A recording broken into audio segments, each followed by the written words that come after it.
तेरे ही भरोसे बाबा, तेरे ही भरोसे हवा उड़ती जागी बाबा, डोर छड़ी कटी जागी भोले मैं तेरी पतंग, शंभो मैं तेरी पतंग, हवा बिच उड़ती जागी बाबा डोर तो छड़ी कटी जागी भोले मैं तेरी पतंग, शंभो मैं तेरी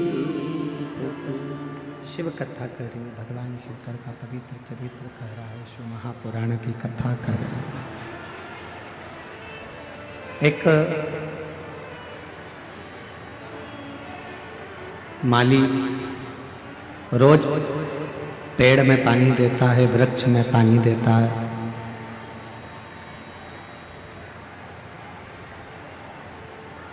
पर उस माली को मालूम है कि मैं वृक्ष में पानी तो दे रहा हूं, पर इसमें जो फल लगेंगे वो फल समय आने पर ही प्राप्त होंगे।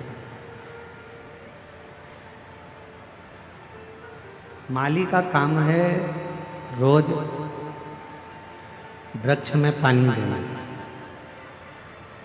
समय आएगा जब फल अवश्य मिलेगा, फल अवश्य प्राप्त होगा, पेड़ में फल अवश्य लगेगा। शंभो शंभो शंभो शंभो शंभो शंभो शंभो शंभो शंभो शंभो। माली का काम है पेड़ में पानी देना, वृक्ष में पानी देना। फिर जब समय आएगा तब उस वृक्ष में फल अवश्य लगेगा, फल अवश्य प्राप्त होगा। शिव महापुराण की कथा भी यही कहती है। जैसे माली का काम है रोज पानी देना, रोज पानी देना, रोज वृक्ष के नीचे जाकर जल देना, फिर बाद में वो वृक्ष में फल लगना और प्राप्त होना, फिर बात का काम। उसी तरह शिव महापुराण की कथा भी कहती है कि रोज शंभो शंभो शंभो शंभो। स्पीकरों की आवाज़ बढ़ाइए, स्पीकरों की सब दूर पे। शंभो। जैसे माली का काम है रोज वृक्ष में पानी देना और समय आने पर उसमें फल प्राप्त होना, उसमें फल लगना। उसी तरह शिव महापुराण की कथा कह रही है कि रोज प्रतिदिन भगवान शंकर के मंदिर में जाकर, भगवान शंकर के मंदिर में पहुंचकर एक लोटा जल चढ़ाते रहे। जैसे माली रोज जल चढ़ाता है पेड़ में और एक ना एक दिन फल जरूर आता है, उसी तरह जब हम रोज प्रतिदिन भगवान देव अधिदेव महादेव को जल चढ़ाते रहेंगे, प्रतिदिन हम शिव नाम लेते रहेंगे, तो ये निश्चित है एक ना एक दिन हमारी जिंदगी में भी कोई अच्छा फल अवश्य प्राप्त होगा। कोई अच्छा फल हमारे जीवन में अवश्य प्राप्त होगा, जिससे जिंदगी को सही श्रेष्ठता में जी सकेंगे।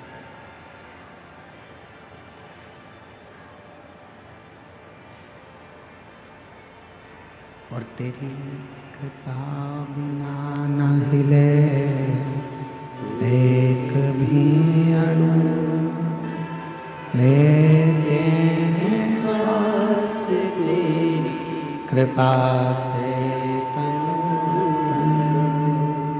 बखान क्या करूं मैं राखों के ढेर का चपटी बबूत मेरे खजाना कुबेर का हे गंगहार मुक्ति वाले ओंकार तू भोले ओंकार तू आयो शरण तिहारी शंभु तार तार तू बखान क्या करूं मैं राखों के ढेर का चपटी भभूत में खजाना कुबेर का हे गंगधार मुक्ति द्वार ओंकार तू भोले ओंकार तू आयो शरण तिहारी शंभु तार तार जैसे शिव कथा कहती है, भगवान शंकर का चरित्र कहता है, शिव महापुराण की कथा वर्णन करती है। हमारा जन्म लेना कब सार्थक है? जब हम भगवान की अविरत भक्ति को धारण कर सकें, जब हम भगवान की अविरत भक्ति को अपनी जिंदगी में उतार सकें।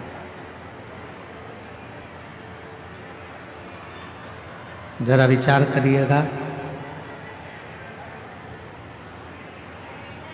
माता सती के जब प्राण छूट गए और माता सती के जब प्राण छूटे, माता सती के शरीर को भगवान शिव ने अपने कंधे पर धारण कर लिया।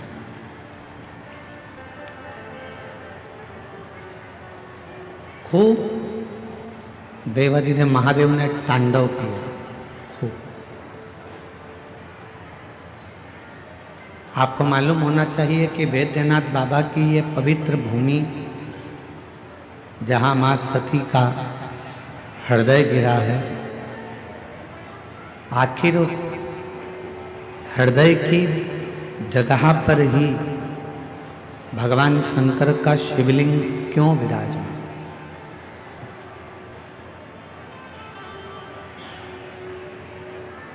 किस लिए विराजमान है? क्यों वहां पर विराजमान है? ज्ञात है? ऐसा क्या कारण है? शिव महापुराण की कथा कहती है, शंकर का चरित्र कहता है, भगवान शंकर का चरित्र कह रहा है, शिव महापुराण की कथा कह रही है। सती मैया के हृदय में शिव के प्रति इतना सम्मान था, भगवान शंकर के प्रति इतना आदर था कि सभा के अंदर, जिस दक्ष प्रजापति की सभा लगी थी, उस सभा के अंदर, दक्ष प्रजापति की पूरी सभा के अंदर अपने पति का कोई स्थान नहीं था। उस सभा के अंदर अपने पति के लिए कोई आदर नजर नहीं आ रहा था। जब पति के लिए कोई आदर नहीं दिखा, सम्मान नहीं दिखा, सत्कार नहीं दिखा, तब सती माता ने अपने प्राणों को त्याग दिया। तब माता सती ने अपने प्राणों को छोड़ दिया। कब त्यागा? जब उन्होंने अपने पति का अपने पिता के घर में आदर नहीं देखा, सम्मान नहीं देखा, सत्कार नहीं देखा। अर्थात सती माता के हृदय में शिवजी के प्रति इतना प्रेम था, भगवान शंकर के प्रति इतना प्रेम था, इतना आदर था, इतना सम्मान था कि सती मैया अपने पति का अपमान सह नहीं पाई।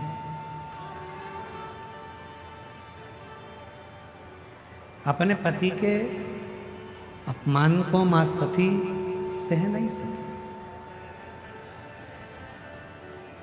जिस व्यक्ति से आपका स्नेह होता है, आप उसके खिलाफ कुछ भी सुन नहीं सकते।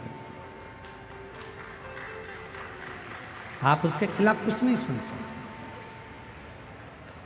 क्योंकि आपका प्रेम उसके प्रति हो गया, आपका स्नेह उसके प्रति हो गया। आप कैसे सुन?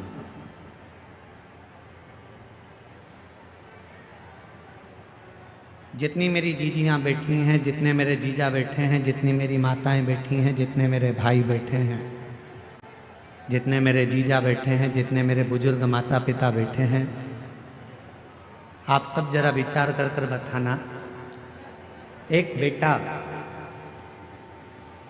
कोई गलती करता है और लोग आकर बता देते हैं। एक बेटा गलती करता है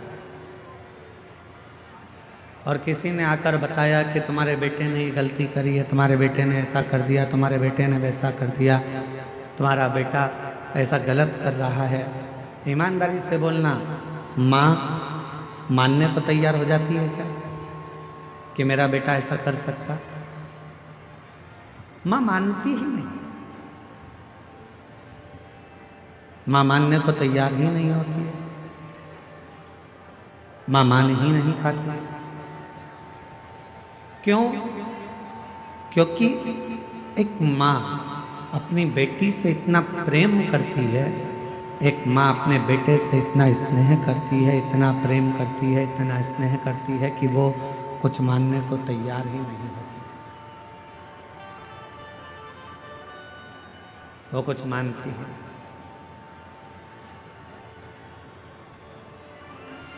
प्रेम जब बहुत ज़्यादा मात्रा में बढ़ जाता है, स्नेह बढ़ जाता है, तो हमें अवगुण नजर नहीं आते, हम उसमें केवल गुण ही देखते हैं।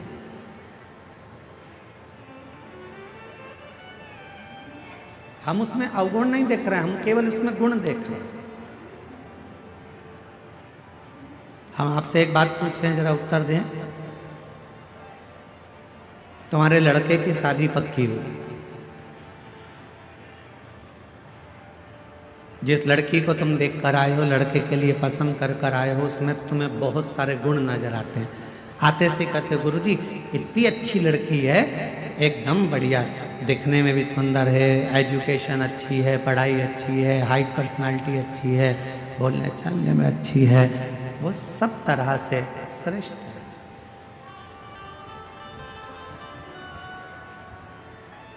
क्यों?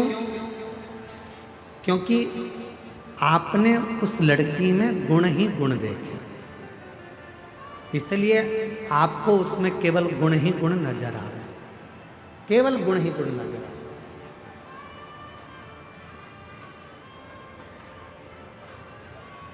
और कुछ समय के बाद जब लड़की शादी कर कर आपके घर में आ जाती है, विवाह कर कर आ गई, 2-4 साल निकल गए, फिर उसके सारे गुण कहाँ चले जाते हैं?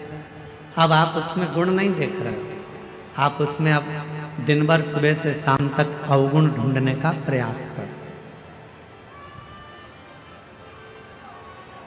दिन भर हम उसमें अवगुण ढूंढ रहे हैं, दिन भर हम उसमें अवगुण देख रहे हैं, हम उसमें गुण नहीं ढूंढ पा रहे, हम उसमें अवगुण ढूंढ रहे। पहले वही बहू 7 बजे उठकर आती थी तो तुम कुछ नहीं कहते थे, अब वही बहू 7 बजे उठती है तो तुम्हें लगता है कि बहुत देर से उठ गई।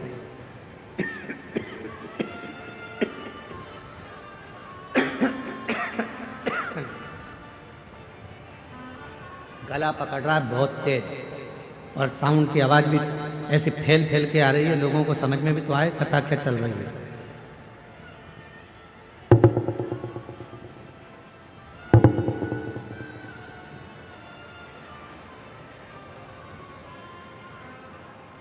लड़की वही है, पहले हमने उसमें केवल गुण देखा और अब हम उसमें अवगुण देख रहे हैं।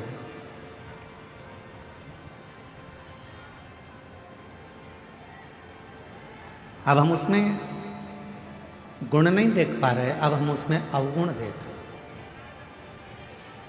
थोड़ा सा भी भोजन बिगाड़ दिया, बस रहने, थोड़ा सा भी भोजन बिगाड़ दिया तो कह दिया तुम्हारे बाप ने यही सिखाया। और पहले तो अगर वो थोड़ा सा भी भोजन कुछ बनाकर तुम्हारे सामने ला देती थी तो तुम उसमें प्रसन्न हो जाते थे कि इतना अच्छा भोजन बनाया, इतना श्रेष्ठ भोजन बना है, तुम उसमें भी प्रसन्न हो जाते थे। अब तुम्हें उसमें अवगुण दिख रहा है। यहां जितने बैठे हैं, यहां मेरी जितनी भी माताएं बैठी हैं, जितने भी पिता बैठे हैं, मैं आप सबसे एक निवेदन करूं, उत्तर दीजिएगा जरा से।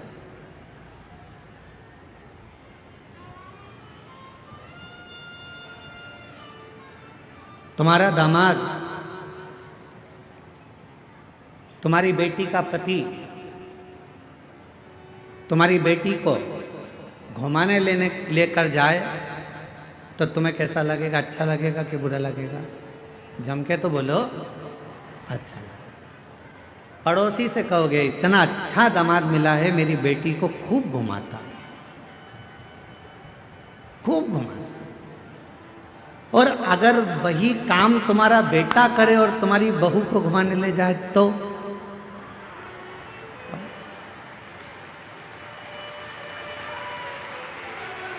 विचार करो। दामाद बेटी को अगर सोने की, तुम्हारी बेटी को सोने की रकम दामाद दिलाए तो मेरा दामाद हीरा है। अभी दिवाली पर उसने मेरी बेटी को सोने का हार दिलाया, रानी हार दिलाया। और वही काम तुम्हारा बेटा करे और तुम्हारी बहू को सोने का हार दिला दे तो तुम्हारा भगोने जैसा मुंह हो जाए।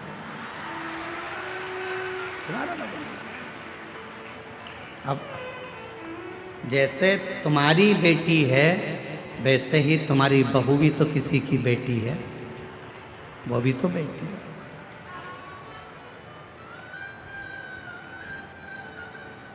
फिर दो मुख क्यों?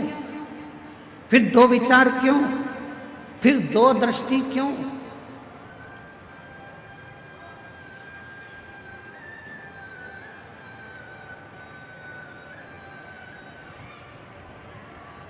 गणेश जी की कितनी धर्म पत्नियां हैं? जम के बोलो जरा। दो। क्या नाम है? सिद्धि। किसी ने शंकर भगवान से कभी पूछा कि भोलेनाथ जी आपने अपने गणेश जी के लिए, बेटे के लिए दो पत्नी क्यों ढूंढी? माँ जगत जननी जगदम्बा अम्बा माँ पार्वती जी आपने अपने बेटे के लिए दो बहू क्यों ढूंढी? किसी ने पूछा कभी गणेश जी महाराज से कि गणेश जी आपके लिए आपके माता पिता ने दो पत्नी क्यों ढूंढी? क्या आपके लिए एक धर्म पत्नी श्रेष्ठ नहीं थी? फिर आपने दो पत्नियों को क्यों धारण किया, दो पत्नी क्यों रखी? तो कोई देव अधिदेव महादेव से पूछे तो देव अधिदेव महादेव एक बात कहते हैं कि मैंने अपने पुत्र गणेश के लिए दो पत्नियां इसलिए ढूंढी हैं क्योंकि गणेश जी को बुद्धि का देव कहा जाता है और बुद्धि कभी भी इधर उधर भटके ना। दोनों ओर अगर बुद्धि जाए भी तो दोनों ओर रिद्धि और सिद्धि होना चाहिए, दोनों ओर बुद्धि को संभालने के लिए।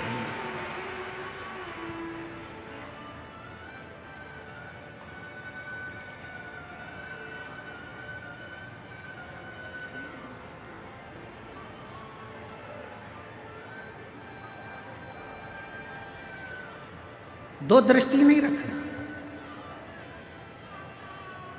हमारी बुद्धि दो तरह से बढ़ जाती है।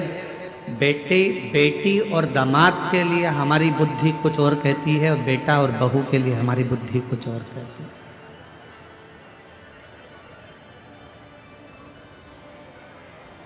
तुम्हारा दामाद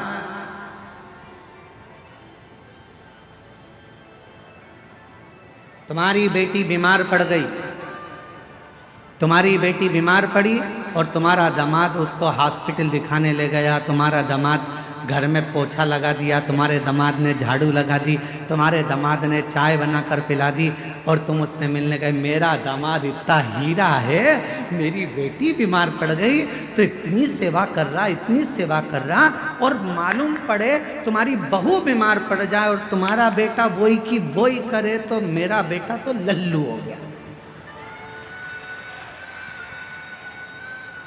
दिन भर उसमें लगा।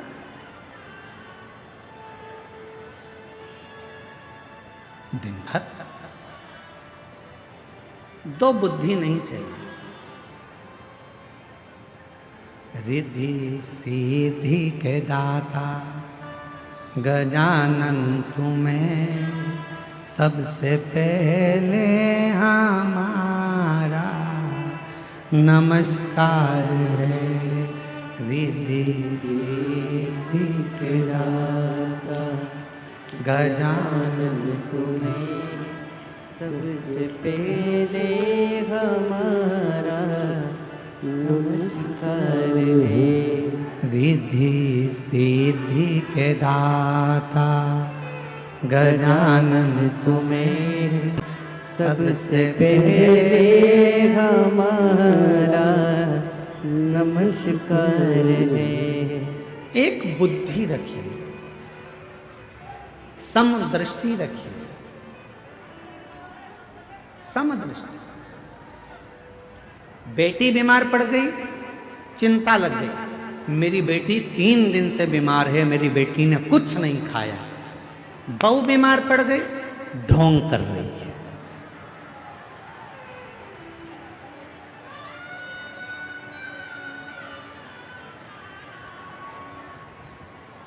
दो बुद्धि नहीं चाहिए, दो दृष्टि नहीं चाहिए, दो विचार नहीं चाहिए। एक मन, एक बुद्धि, एक चित्त, एक विचार, समभाव होना चाहिए। समभाव।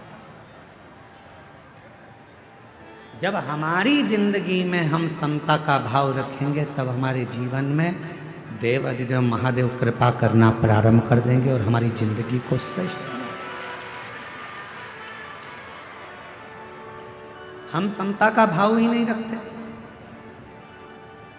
कभी विचार करिए कि माँ सती के हृदय में, माँ सती आखिर उनके मन में शंकर भगवान के प्रति कितना आदर होगा, शिव जी के प्रति कितना प्रेम होगा, शंकर भगवान के प्रति कितना सम्मान होगा, शिव जी के प्रति कितना आदर होगा, शंकर भगवान के प्रति कितना सत्कार होगा, कि आखिरी में सती मैया का हृदय भूमि पर गिर भी गया तो भी सती माता उस हृदय में शंकर को बसा कर रखी हैं। इसलिए आज भी वैद्यनाथ जी की पवित्र धरा पर माँ शक्तिपीठ जिसमें हृदय गिरा है, उस हृदय में शंकर का शिवलिंग आज भी विराज, आज भी विराज। क्या कह रही है कथा? कथा कहती है जब हम जिंदगी में कोई संकल्प धारण करते हैं, जब हमारी जिंदगी में हम कोई विचार धारण कर लेते हैं, जैसे आपने 16 सोमवार का व्रत ले लिया, आपने पशुपतिनाथ का व्रत ले लिया। मान लो आपने 16 सोमवार का व्रत लिया, आपने पशुपतिनाथ का व्रत ले लिया, आपने कोई व्रत धारण कर लिया।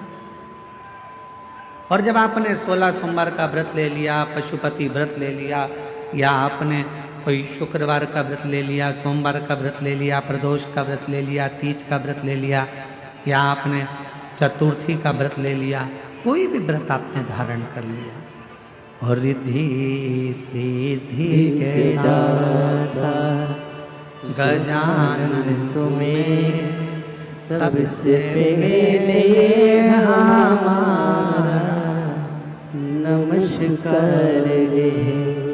रिधि सीधि के दाता गजानन तुम्हें सबसे पहले हमारा नमस्कार है। सबसे पहले हमारा नमस्कार है। सबसे पहले हमारा नमस्कार है। सबसे पहले हमारा नमस्कार है। सबसे पहले हमारा नमस्कार है। रिधि सीधि के दाता गजानन तुम्हें सबसे पहले हमारा नमस्कार है।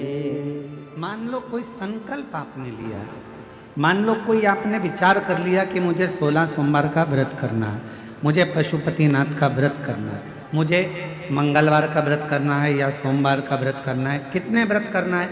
पशुपतिनाथ के कितने व्रत होते हैं? 5। अब मान लो तुमने पशुपतिनाथ का व्रत का संकल्प लिया कि मैं 5 व्रत करूंगी। पहला व्रत कर लिया, दूसरे व्रत में कहीं आपको जाना पड़ गया या रजोधर्म आ गया, रजस्वला हो गए, नहीं कर पाए, कहीं जाना पड़ गया, नहीं कर पाए। तुम्हारे व्रत का टेंशन किसको है? तुमको कि मेरा व्रत नहीं हुआ। पहला व्रत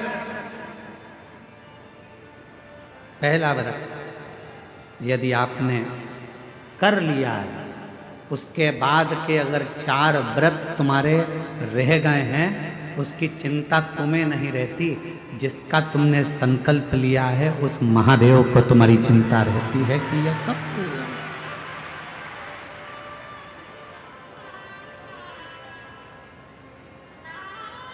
ये कब पूरे होंगे? कैसे पूरे होंगे, कब पूरे होंगे, ये उनको चिंता।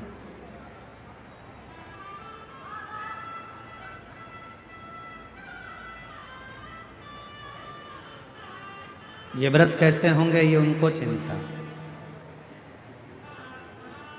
आपको लगता है कि मेरा सोमवार का व्रत ये वाला छूट गया है, रजोधर्म से हो गई, या कहीं मुझे जाना पड़ गया, ये व्रत रह गया है, कैसे पूरा होगा, उसकी चिंता तुम मत करो।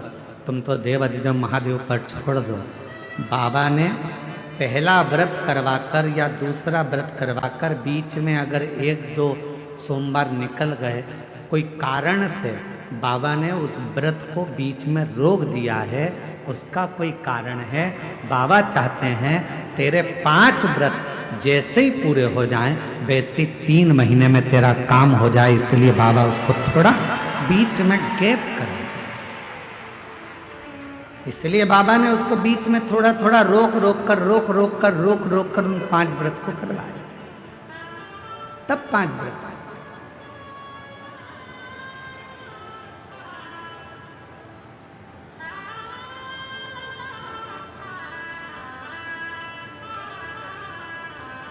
इसलिए शिव महापुराण की कथा कहती है, जिंदगी का कोई भी पल, कोई भी क्षण, कोई भी समय आपके लिए हर समय, हर क्षण, हर पल प्रसन्नता का और समता का होना चाहिए।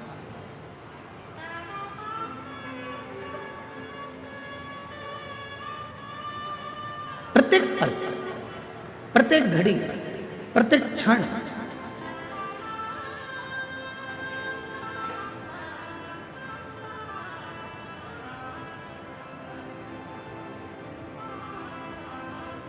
आप जब चाहो जब भगवान को भजो, आप जब चाहो जब शिव का स्मरण करो। इस हृदय में शिव समाहित है।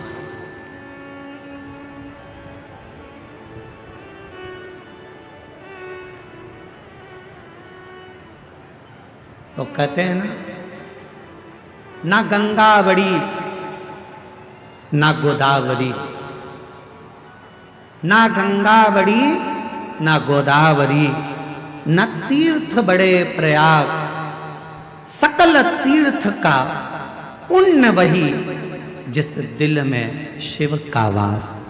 जिस दिल के अंदर शंकर का वास है वो किसी तीर्थ से कम नहीं। जिस दिल में शिव समाया है वो किसी गंगा के घाट से बड़ा नहीं।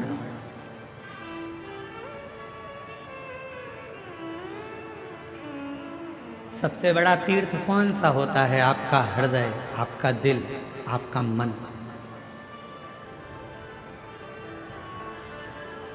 बिना किराए के आप 2 मिनट में पहुंच जाते हो और 2 मिनट में वापस आ जाते हो। अभी बैठे बैठे आप लोगों से हम काशी की बात करेंगे तो तुम्हारा दिल काशी पहुंच जाएगा, वापस लौट कर आ जाएगा। पैसा भी नहीं लगा, 1 रुपया नहीं लगा, घर में बैठे बैठे सारे तीर्थ हो जाते हैं। इसलिए शास्त्र कहता है गंगा बड़ी ना गोदावरी, ना तीर्थ बड़े प्रयाग, सकल तीर्थ का पुण्य वही जिस दिल में शिव का वास। जिस दिल में शंकर का वास होता है वो गंगा, कावेरी, गोदावरी, तीर्थ, प्रयाग सबसे बड़ा वही हृदय हो जाता है।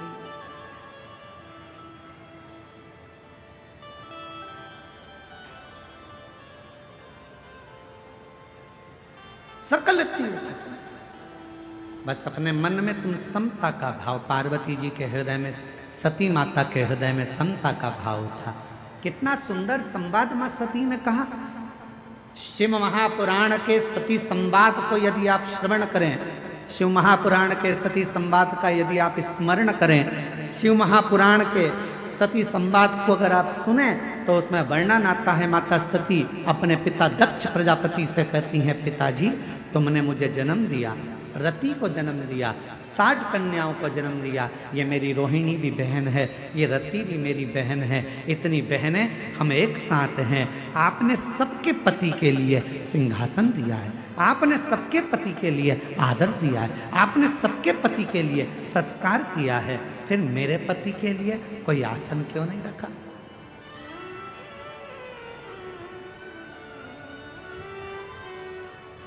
फिर मेरे पति के लिए आपने कोई आदर का स्थान क्यों नहीं रखा?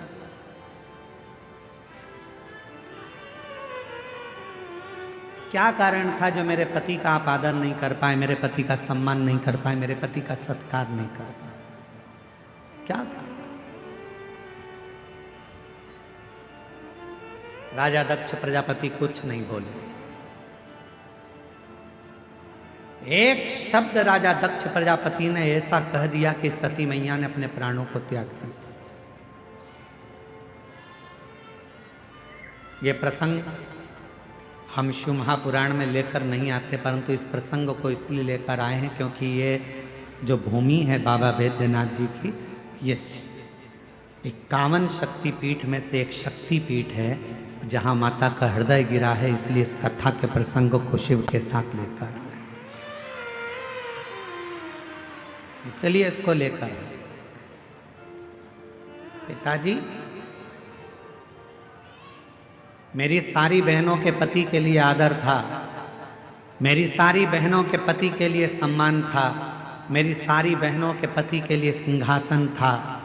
सबका आदर करा, सबका सम्मान करा, सबको सम्मान दिया, सबको सिंहासन दिया, फिर मेरे पति के लिए कोई सिंहासन नहीं, कोई आदर नहीं, कोई सत्कार नहीं। क्यों? किस लिए? दक्ष प्रजापति कुछ नहीं बोले, एक शब्द भी दक्ष प्रजापति ने नहीं कहा। जब माता सती ने क्रोध में आकर कहा, पिताजी तुमने मेरे पति का सम्मान नहीं किया, तब दक्ष प्रजापति को क्रोध आ गया और क्रोध में आकर दक्ष प्रजापति ने कहा, सुन सती,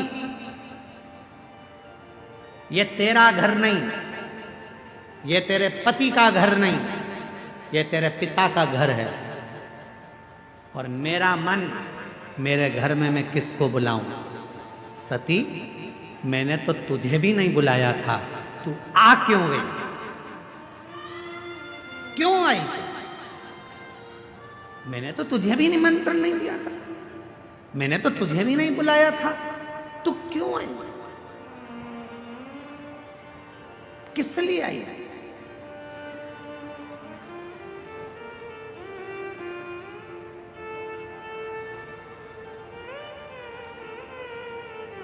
सती माता सती मुस्कुराकर बोली, रे दक्ष प्रजापति, अब तुम बोल रहे हो कि मुझे बुलाया नहीं था, क्यों आई? याद कर दक्ष प्रजापति, तेरे घर में 60 कन्याओं ने जन्म ले लिया था और 60 कन्या जन्म लेने के बाद तो फिर मेरी आराधना करने बैठा था, और जब मैं तेरे सामने प्रकट हुई थी दुर्गा बनकर, तो मैंने पूछा था मांग तुझे क्या चाहिए, तो तूने कहा था माँ अगर कुछ देना चाहती हो तो तुम मेरी बेटी बनकर मेरे घर में जन्म ले लो। तूने मांगा था, तूने बुलाया था, तो मैं आई थी। अगर तू नहीं बुलाता तो मैं नहीं, तूने बुलाया तो मैं आई।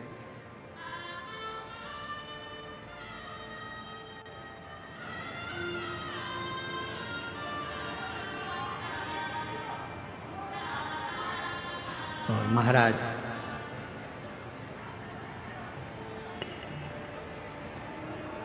उसने बुलाया है तो हम आए। कभी एकांत में बैठकर विचार करना कि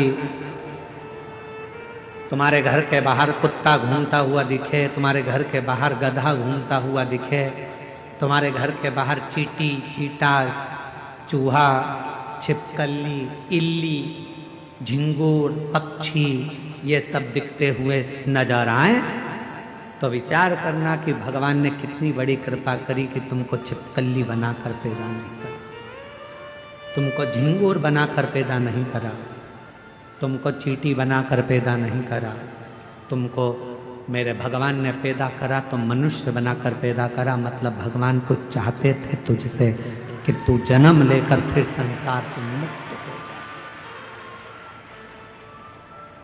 तेरा जन्म हो और तू संसार सागर से मुक्त हो, फिर संसार में तेरा जन्म ना हो, फिर मृत्यु सागर में तू पैदा ना हो, फिर संसार सागर में तेरा जन्म ना हो, यह परमात्मा भी चाहते हैं।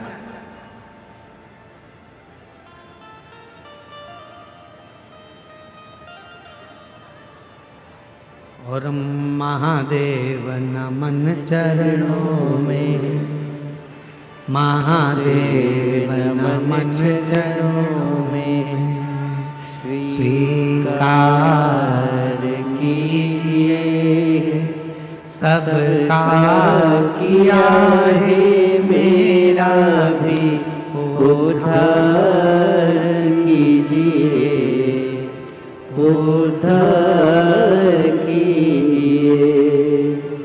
हे त्रिपुंडधारी,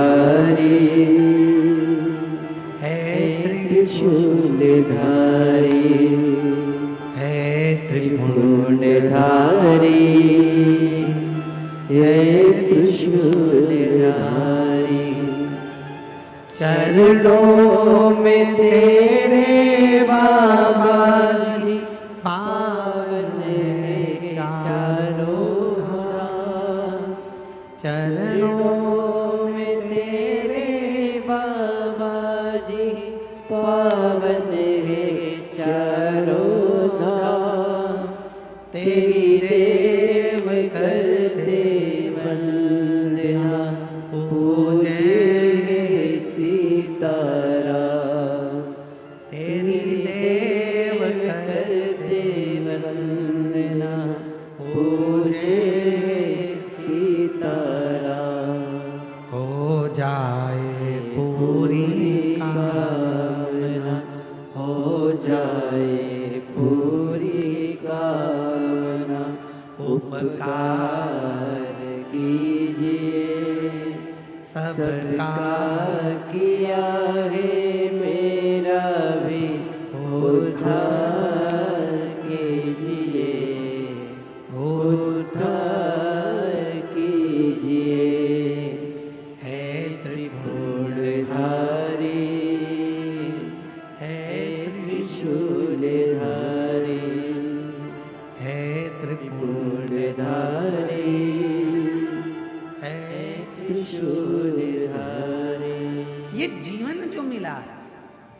चाहता वो तो तुम्हें कोई और जन्म दे सकता था, पर तुम्हें मानव का शरीर दिया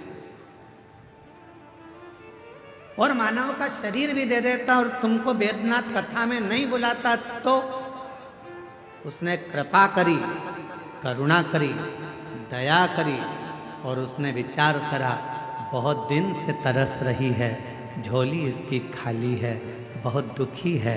एक बार अगर बाबा वैद्यनाथ की कथा में पहुंच गई और बाबा को नमन कर लिया तो निश्चित है कि इसकी झोली में भर कर भेज दूंगा। उसने कृपा, उसने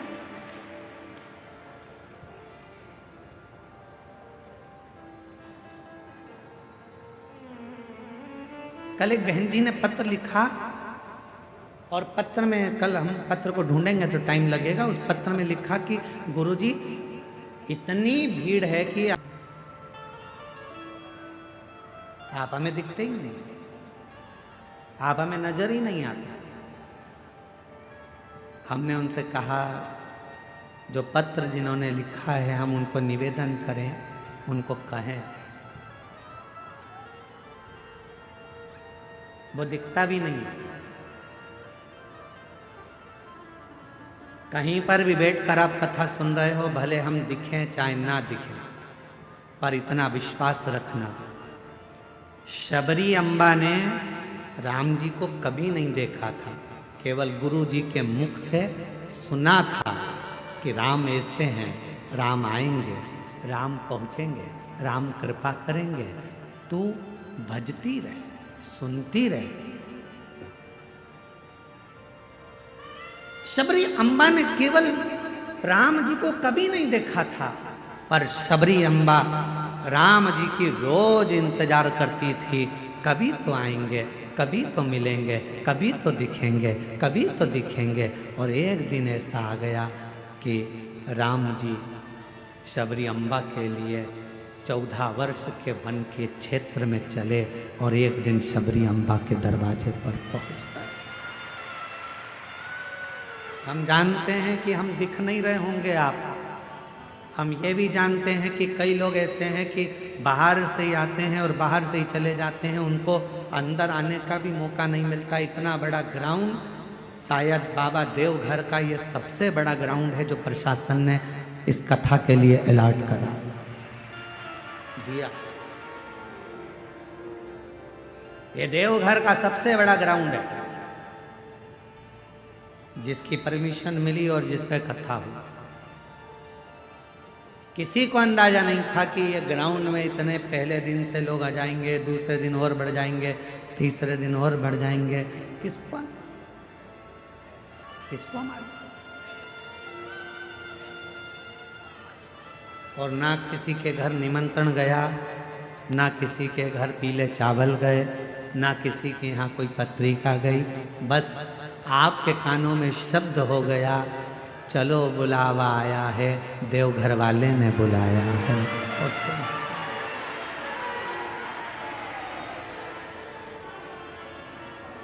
चल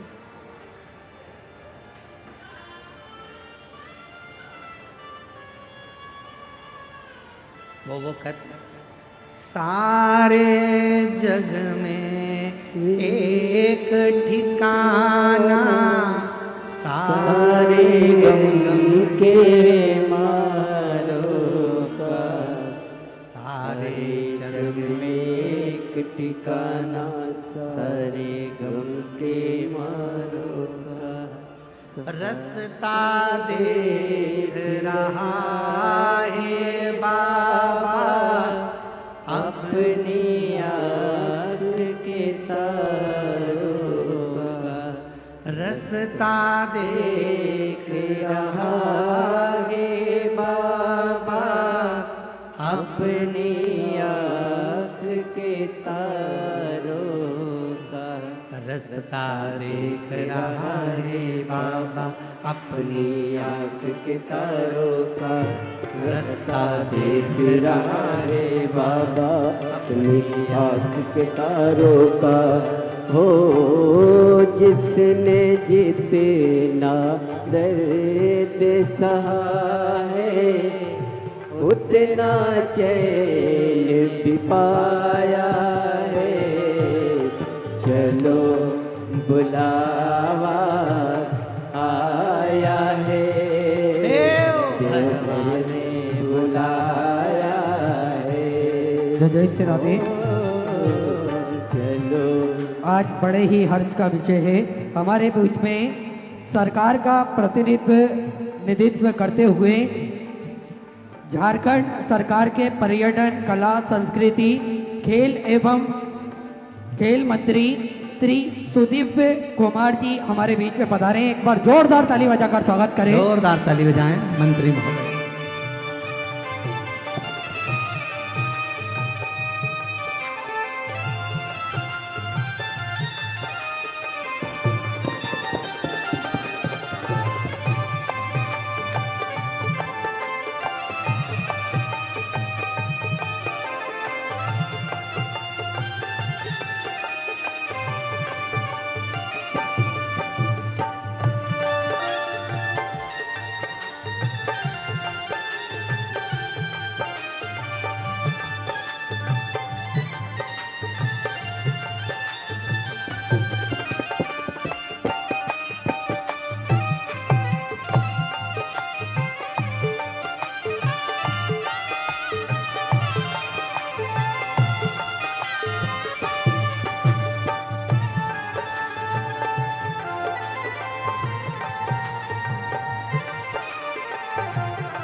सारे जग में एक ठिकाना, सारे गम के मारो का।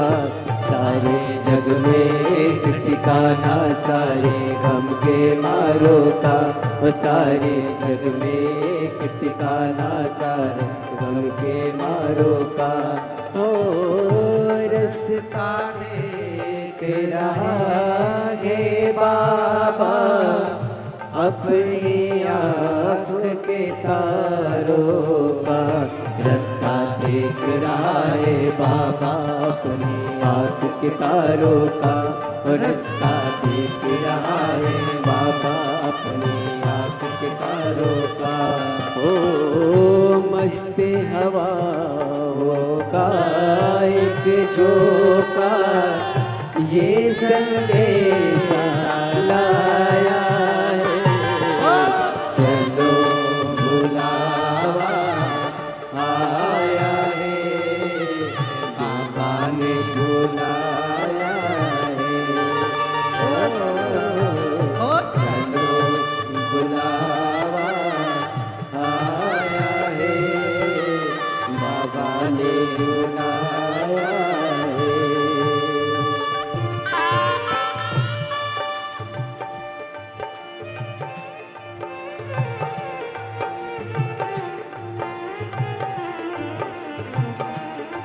शंभो।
घर वाले के मंदिर में लोग मुरादे पाते हैं।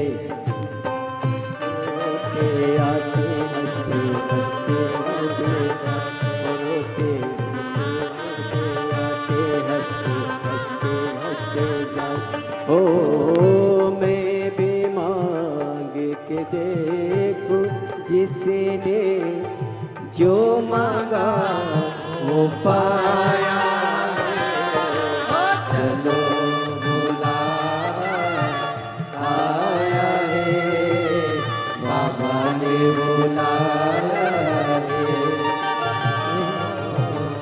चलो बुलावा आया है, बाबा ने बुलाया है।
के मंदिर में लोग मुरादे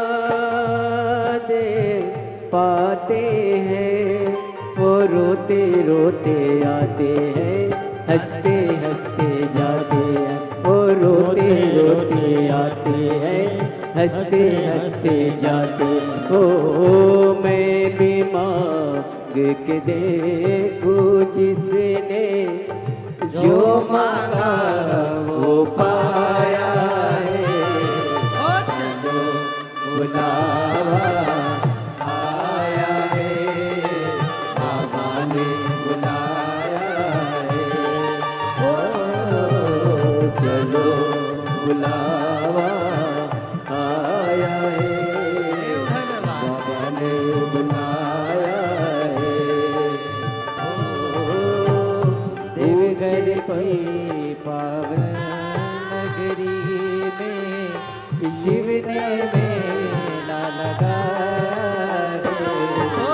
चलो बुलावा आया है, देवघर वाले ने बुलाया है। चलो बुलावा आया है, बाबा ने बुलाया है। चलो बुलावा आया है, बाबा ने बुलाया है। चलो बुलावा आया है, बाबा ने बुलाया है। हर शंभो हर शंभो हर शंभो हर शंभो हर शंभो हर शंभो हर शंभो हर शंभो हर शंभो हर शंभो हर शंभो हर शंभो हर शंभो हर शंभो हर शंभो महादेव है। अपने स्थान पर बैठकर बाबा देवादिदेव महादेव से अपने हृदय की बात है और चलो बुलावा आया है, देवघर ने बुलाया है। देवघर की पावन नगरी में शिव ने मेला लगाया है। चलो बुलावा आया है, बाबा ने बुलाया हर हर महादेव बाबा से अपने मन का भाव कहेंगे। उसके पहले हमारे इस पवित्र प्रांगण में देवघर की पवित्र धरा पर बाबा देवाधिदेव महादेव की पवित्र कथा का रसपान करने के लिए झारखंड सरकार के माननीय पर्यटन मंत्री सुदिव्य कुमार जी हमारे बीच में विराजमान हैं। एक बार उनके लिए जोरदार ताली बजाकर साधुवाद। जो झारखंड सरकार का नेतृत्व करने के लिए बड़े भाव के साथ यहाँ पधारे। मैं श्री सुदिव्य कुमार जी पर्यटन मंत्री झारखंड सरकार निवेदन करूं आपका 2 मिनट का उद्बोधन सभी को प्राप्त हो। उसके बाद में हम बाबा से प्रार्थना करें और अपने जीवन को सार्थक करें। एक बार जोरदार ताली बजाओ माननीय मंत्री महोदय जी के लिए। झारखंड सरकार पर्यटन मंत्री श्री सुदिव्य कुमार जी। बहुत बहुत धन्यवाद बाबा। महादेव की इस धरती पर परम पूज्य पंडित जी और इस विशालतम पंडाल में भक्तों का यह अपार जनसमूह, भक्ति की बहती यह अविरल धारा जिसमें आप प्लावित हो रहे हैं। मैं ईश्वर से हृदय तल से यह प्रार्थना करता हूँ कि जिन मनोकामनाओं को लेकर आप चल कर आए हैं, देवाधिदेव महादेव आपके ऊपर, हमारे राज्य के ऊपर कृपा बरसाएं। और आदरणीय पंडित जी से भी मेरी हाथ जोड़कर विनती है कि झारखंड पर आपकी भी कृपा बरसती रहे। इन्हीं बातों के साथ एक बार पुनः बहुत धन्यवाद करते हुए मैं अपने शब्दों को समाप्त करता हूँ। बहुत बहुत धन्यवाद। बहुत बहुत धन्यवाद माननीय पर्यटन मंत्री झारखंड सरकार श्री माननीय सुदिव्य कुमार जी। बहुत सुंदर विचार आपके इस संपूर्ण क्षेत्रवासियों को मिले। एक बार जोरदार ताली बजाकर माननीय मंत्री महोदय जी का स्वागत वंदन। हर हर महादेव भाव से बड़े आनंद से बाबा को अपने मन का भाव कहेंगे। हृदय से बाबा को अपने मन की बात कहेंगे। जहाँ जगह मिले वहाँ बैठकर दिल से बाबा को अपने मन का भाव अवश्य कहिए, प्रार्थना करिए। साथ में बोलिएगा, हृदय से बोलिएगा बाबा को दिल की बात। जो जहाँ बैठा है वहीं बैठकर बाबा को अपने मन का भाव कहिए। ये ना सोचें कि हम आगे आकर बैठे हैं या पीछे आकर बैठे हैं। 3 घंटे की कथा में 2.5 घंटा मिला है, इसको विवाद में मत निकालो। जहाँ जगह मिल जाए वहाँ बैठकर उससे अपने दिल की बात करो। कई लोग तो ये सोच कर आते हैं कि हम आपको कथा नहीं सुनने देंगे, अर्चने डालते हैं, पर आपका काम है उस जगह पर मौन रहकर कुछ देर। बड़ी मुश्किल से यह कथा मिलती है। ना जाने देवघर वाले बाबा ने कृपा कर झारखंड में यह कथा करवा दी और पूरा बिहार, कलकत्ता, बंगाल, झारखंड, छत्तीसगढ़ सब आनंद पाए। दिल से बाबा को प्रार्थना करो, विनय करो। साथ में सब बोलेंगे, हृदय से प्रार्थना करो।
भोला सब दुख काटो हमारा, वेश है मंगल मंगलकारी,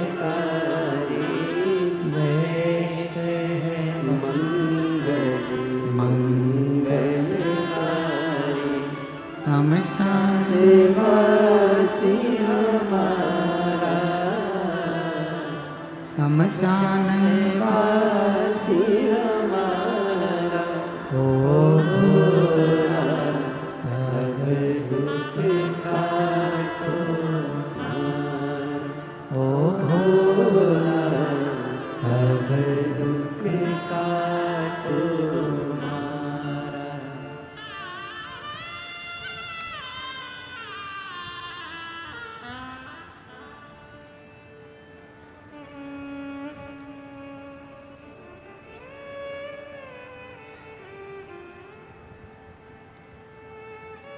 बाबा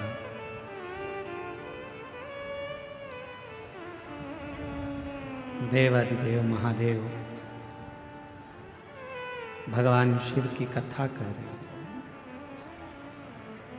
शिव महापुराण की कथा वर्णन कर रहे हैं। माता सती ने पिताजी से कहा तो पिताजी ने एक शब्द कह दिया, मैंने तो तुमको भी नहीं बुलाया।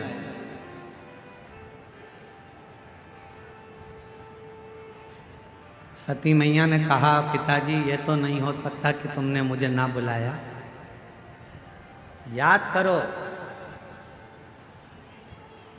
आपके घर में कई बेटियों ने जन्म ले लिया था और मैं जगत जननी दुर्गा स्वयं तुमसे कहने के लिए आई थी कि अब बेटी मत मांगो, पर तुमने बेटी मांगी। और कहा तुमने कि मुझे बेटी के रूप में तुम चाहिए। और मैंने कहा था दक्ष प्रजापति कि तू मुझे समझ नहीं सकता, तो मुझे जान नहीं सकता दक्ष प्रजापति। शिव को और शक्ति को समझने के लिए कई जन्म लेना पड़ जाएंगे, तब जाकर मनुष्य समझ पाएगा कि शंकर भगवान है क्या, शिव का एक लोटा जल है क्या, शिव की अविरल भक्ति है क्या, माँ दुर्गा भवानी आद्य शक्ति है क्या। कई जन्म निकल जाएंगे, कई जन एकत्र। अच्छा है, देखिए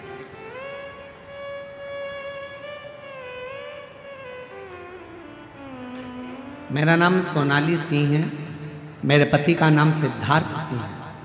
हम जिला जमुई गांव बिहार से आए हैं। देवघर में मेरा मायका है। मेरा मोबाइल नंबर ये है।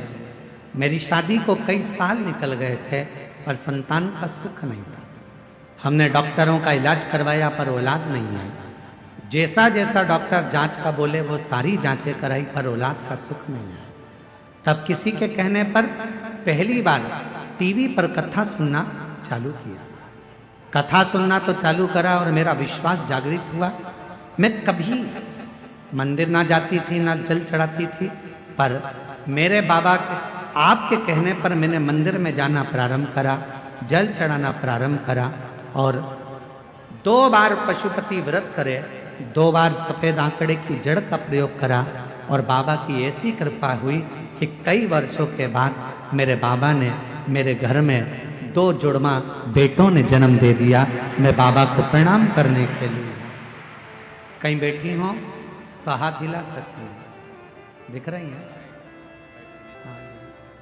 हाँ दिख रही। बच्चे आए हैं साथ में? वही हैं? अच्छा ठीक है, आ जाओ। एक बेलपत्र ले जाना, अगर रास्ता मिल जाए तो।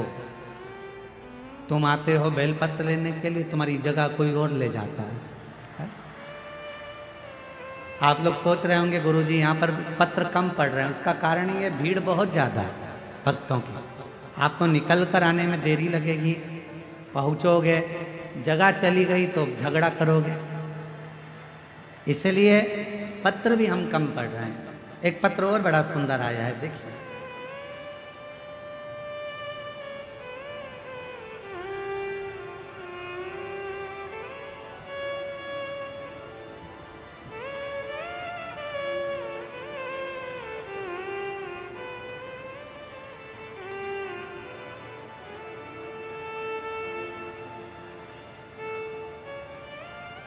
मैं रूबी मिश्रा, पति प्रदीप कुमार मिश्रा, घर गंगटा गोंडा की रहने वाली हूँ।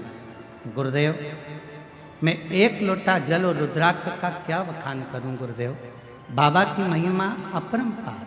कहीं बैठी हो तो हाथ हिला सकती हैं, आप ही हैं जी। आ जाइए, एक बेलपत्र ले जाइए, आ जाइए। गुरुदेव, बाबा की महिमा का मैं क्या गुणगान करूं। 2022 दिनांक 16 फरवरी को मेरा साथ जो घटना हुई, उसके बाद मैं टूट गई। गुरुदेव, मेरी 3 बेटी थी और 3 बेटी, हम दोनों पति पत्नी और तीनों बेटियां सब आराम से रह रहे थे। गुरुदेव, मेरी बड़ी बेटी 2022 में 16 फरवरी बुधवार के दिन नहाते समय उसने पानी का गीजर चालू करा, हीटर चालू करा और उसे नल के पानी में करंट आ गया और तभी उसकी मौत हो गई, वो मर गई। उसके बाद मेरा पूरा परिवार टूट गया। हम दुख के भव सागर में गिर गए, रोते, बुरे हाल होते। मेरी बेटी की उम्र जब वो शांत हुई उस समय पर 22 साल की थी और 22 साल की मेरी लड़की चली गई। गुरुदेव, हमारा पूरा परिवार गम में डूब गए, खूब रोते। तब पास की एक आंटी जी ने कहा कि दिन भर रोती रहती है, इसके रोने से क्या होगा। आस्था चैनल टीवी पर मिश्रा जी कथा करते हैं, तुम सुनो, तुम्हारे मन को हल्कापन महसूस होगा। गुरुदेव, मैंने भरोसा किया भगवान पर, और क्योंकि भगवान से भरोसा तो मेरा उठ चुका था, पर उन माता जी के कहने पर मैंने आपकी कथा सुनना प्रारंभ करी और बाबा की कथा सुनती, विनय करती, शिवालय जाना चालू कर दिया, 1 लोटा जल चढ़ाना चालू कर दिया। मुझे नहीं मालूम था कि 1 लोटे जल में है क्या।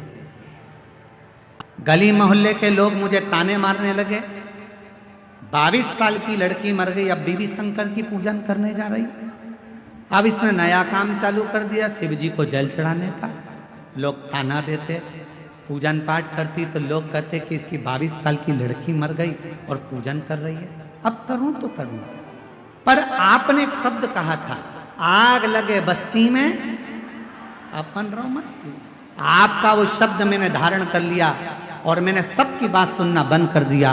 अब तो मैं शिव जी के मंदिर जाती, बाबा को निवेदन करती और बाबा से एक ही बात कहती, तूने मेरी बेटी ली है बाबा, कुछ कृपा कर कर मुझे वापिस लौटा दे, ऐसी कृपा कर दे।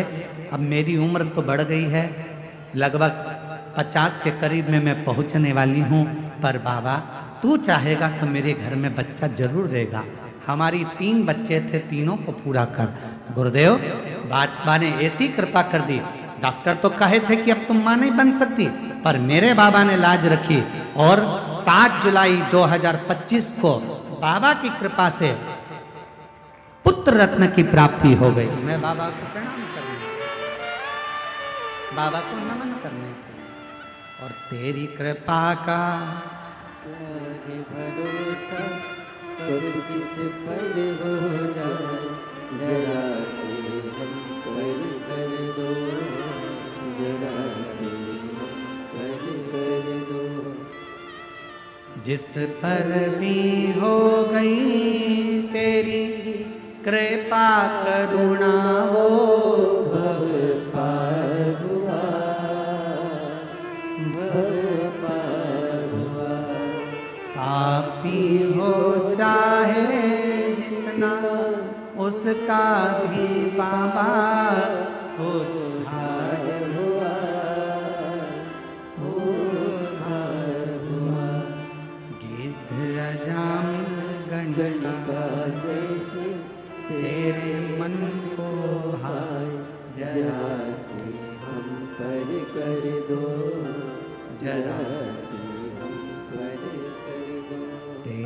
कृपा का क्या है भरोसा, कब किस पर हो जाए, जरा जरा से हम पर कर दो, जरा हम पर कर दो। उस पे भरोसा, उस पर विश्वास, उस पे दृढ़ता रखो। दुनिया हंसेगी हंसने दो, दुनिया ताने कसेगी कसने दो, दुनिया अपशब्द बोलेगी बोलने दो। दुनिया का काम है कहना आग लगे बस्ती में, अपन रहो मस्ती में। क्या किसको रोइए, चादर तान के सोइए, अपने को टेंशन नहीं। बोलने वाले बोलते रहेंगे, ताना कसने वाले ताना कसते रहेंगे, अपशब्द बोलने वाले अपशब्द कहते रहेंगे, और आप उस पर भरोसा कर कर उसका भजन करते। भजन जिस पर भी हो गई तेरी कृपा करुणा भरता हुआ, भरता हुआ, पापी हो जाए जितना शंभु उसका भी बाबा उद्धार हुआ। महाराज 22 साल की बेटी चली गई थी और लोग शिव मंदिर जाती थी तो भी ताना देते थे। आज बाबा की कृपा से पुनः बाबा ने एक बेटे के रूप में वही बेटी को वापस दिया है। जोरदार पापी हो चाहे जितना उसका भी बाबा उद्धार हुआ, उद्धार हुआ। दिव्य जान गणिका जैसे तेरे मन को भाई, जरा से हम पर कर दो, जरा से हम पर कर दो। तेरी कृपा का क्या है भला। 3 बेटी में एक बेटी तो शांत हो गई थी, ये दूसरी बेटी है जो पास में छोटी खड़ी है। इसकी जन्म से आवाज़ नहीं थी, बोल नहीं सकती थी। बचपन से ही इसकी आवाज़ पूरी चली गई थी, पर सीहोर गई, रुद्राक्ष लाई और उसका जल रोज चढ़ाकर ये बेटी पीती है। अभी कुछ दिन पहले से इसकी थोड़ी आवाज़ आई है जिसमें वो बोलना चालू करी। माइक दीजिए। रोते नहीं, खुश हो। आंसू पोछ तो पहले, आंसू पोछ जल्दी से, आंसू पोछ। इसकी थोड़ी आवाज़ मेरे बाबा ने दिया है। पहली बार मुख से श्री शिवाय नमस्तुभ्यम अभी कुछ दिन पहले से ही बोल रही हैं।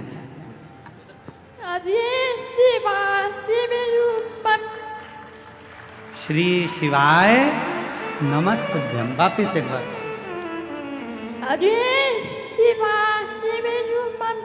श्री शिवाय नमस्तुभ्यम। जन्म से आवाज नहीं थी, अब 22 थोड़ी आई है, बोलना प्रारंभ करा है इसने और मुख से बोल रही है। एक बार जोरदार ताली बजाकर ठीक हो जाएगा। आने न चाहता कोई दिल से तुम्हारे, खाली न जाता कोई दर से तुम्हारे। मैं भी खड़ी हूँ नंदी बाहे बसारे, अपने हृदय से लगा लो, लगा लो। गिना जा रहा हूँ, उठा बाबा से प्रार्थना करिए। दोनों से निवेदन है, थोड़ा डाउन कर कर चलाओ। शिव कृपा करो। बाबा प्रार्थना करो। जिस समय तुम दिल से बाबा से निवेदन करोगे, विनय करोगे, बाबा उसको स्वीकार करो।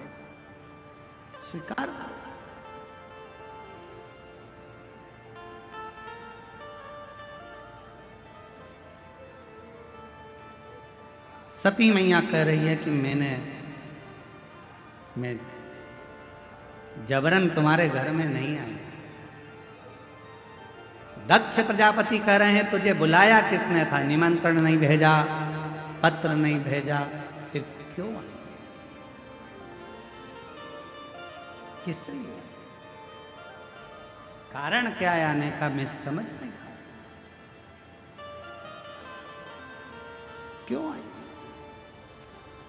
सती माता ने कहा पिताजी मेरे आने का कोई कारण नहीं, पर आज मेरे पति का जो अपमान हुआ है, मेरा हृदय मेरे शिव में हमेशा रमा रहता है, लगा रहता है। इस हृदय में शिव के सिवा कुछ भी नहीं है, कुछ भी।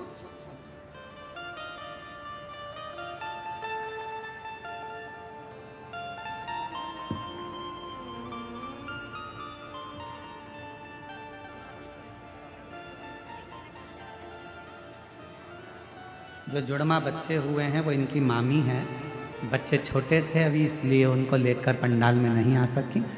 एक बार जोरदार ताली बजाओ साथ में।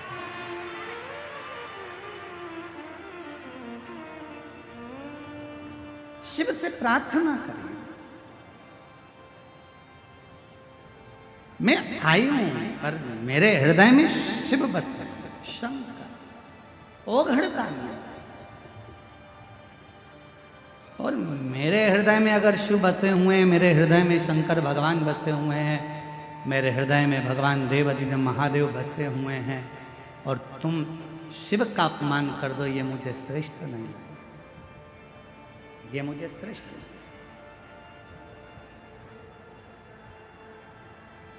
आज मैं सती माता कहती है दक्ष प्रजापति सुन,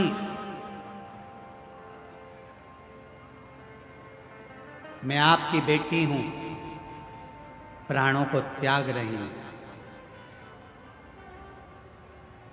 तुमने मेरे स्वामी का अपमान करा है, इसलिए तुम्हारा शीश कटेगा, बकरे का मुख लगेगा।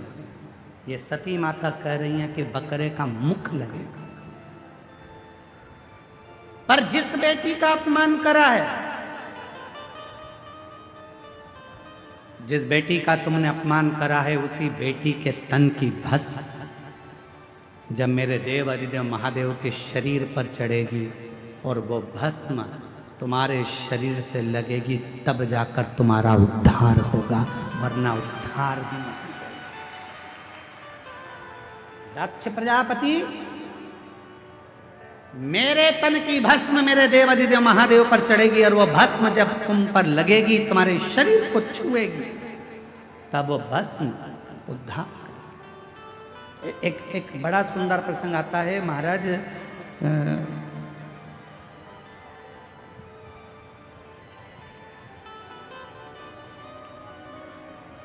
एक वामदेव नाम के शंकर के बड़े भक्त थे। थोड़ा ध्यान से सुनना, बाबा बैद्यनाथ जी की इस पवित्र धारा की कथा है, अपनी जिंदगी में उतारना, बहुत सावधानी से सुनो। एक पत्र आया है, किसी बहन जी ने भेजा है, हम आपके पत्र को स्वीकार करते हैं। गुरुजी, आपसे एक निवेदन करना चाहते हैं हम व्यासपीठ से। हम सब जितने भी शिव भक्त यहाँ पर आए हैं, कोई 100 रुपये खर्च करा है, कोई 200 रुपये खर्च करा है, कोई 500 रुपये खर्च करा है। 4 किलोमीटर दूर से पैदल चलकर हम लोग कथा के पंडाल तक पहुँचे, पर यहाँ कथा के बीच बीच में ये सामान बेचने वाले जो आते हैं, हम लोगों को कथा नहीं सुनने देते हैं।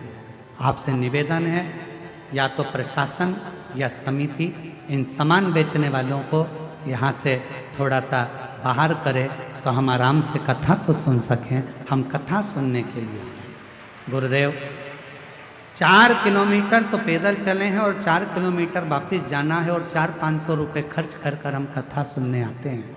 उसमें भी हमको ये लोग परेशान करते हैं, तो हम कथा कैसे सुनें? मेरा सभी सामान बेचने वाले भाई बहन जो भी यहाँ पर हैं, आपसे हाथ जोड़कर निवेदन करता हूँ, आपको जो व्यापार करना है बाहर जाकर करो, पर पंडाल के अंदर कोई वस्तु बेचने के लिए ना है। यहाँ शिव भक्त सब प्रेम से कथा का रसतत्व ग्रहण करें, यही भाव से आप कथा को सुने। हर हर दक्ष प्रजापति और आपका भी फर्ज है, देखो केवल हमारी व्यासपीठ का नहीं, आपका भी फर्ज है। अगर आपके सामने कोई बेचने आ रहा है तो उसको तुरंत आप बाहर कर सकते हो। बाहर निकलो यहाँ से, पंडाल के बाहर जाकर बेचो, अंदर नहीं आना। ये आपका भी तो फर्ज है, आप भी तो कथा के श्रोता हो। शिव कथा कर रहे हो। हे दक्ष प्रजापति, मेरे तन की भस्म मेरे देवाधिदेव महादेव को चढ़ेगी, और जब महादेव पर यह भस्म चढ़ेगी और वो भस्म तेरे शरीर पर लगेगी, तब तेरा उद्धार। एक बहुत सुंदर संवाद है। एक वामदेव नाम के शिव जी के परम भक्त, शिव उपासक थे, उनको शिव योगी भी कहते थे। वामदेव उनका नाम था। शंकर की भक्ति बहुत, एक नियम उनने अपनी जिंदगी में ले रखा था, केवल एक नियम। और आपसे भी निवेदन है, अगर शंकर जी के मंदिर में आप जाते हो, रोज प्रतिदिन भगवान शिव के मंदिर में जाते हो, शंकर जी के मंदिर में दर्शन करने जाते हो, शंकर जी के मंदिर में एक लोटा जल चढ़ाने जाते हो, शिव जी के मंदिर में यदि आप प्रतिदिन जाते हो, तो मेरा एक निवेदन आप सबसे है कि शंकर जी के मंदिर की कोई एक सेवा आप खुद अपने पास में रखो। मंदिर में जाऊंगी, झाड़ू लगाऊंगी, मंदिर में जाऊंगी, जितना निर्माल्य पड़ा होगा उसको उठाकर एक कोने में रख दूंगी, बाद में विसर्जन कर दूंगी। मंदिर में जाऊंगी, किसी ने दिए लगा कर रखे होंगे, उन दियों को जब वो ठंडे हो जाएंगे उठाकर एक कोने में रखी आऊंगी। मंदिर में जाऊंगी, मंदिर के जितने लोटे हैं, बर्तन हैं, उनको मैं साफ कर दूंगी। मंदिर में जाऊंगी, बेलपत्र ले जाकर मंदिर में रख दूंगी, बाबा को चढ़ जाएगा। मंदिर में जाऊंगी, कहीं जाले लग रहे होंगे, झाड़ू उठाऊंगी, उस जाले को मैं साफ कर दूंगी, जिससे मेरी जिंदगी के सारे जाले समाप्त हो जाएं और मेरी जिंदगी भी अच्छी हो।